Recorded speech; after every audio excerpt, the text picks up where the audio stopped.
दानिश वाजिद अली। पहला दिन है कल, आज दूसरा दिन है। मेरे अब्बू रिक्शा जाते हैं, मजदूर हूँ। मेरा भाई था ना बड़ा, वो बहुत हुआ है, वो बहुत हुआ है। यहाँ से मैं सोया, मुझे बुखार चढ़ गया, गर्दन तोड़ बुखार दिए मेरे टांगे में जिसे मिलता है, सोता हूँ मेरा जिसे मिलता है।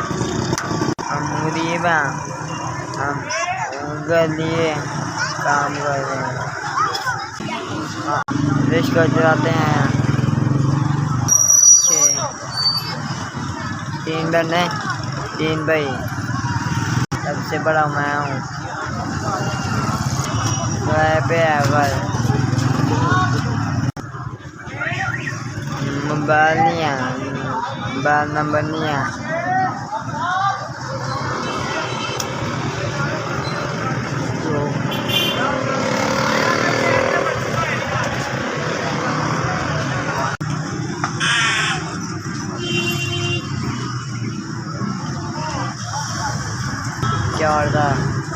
चार था मुझे पैसे नहीं है, उसको अल्लाह उसको ज़िंदगी दे, उसका काम कराए उसको अल्लाह।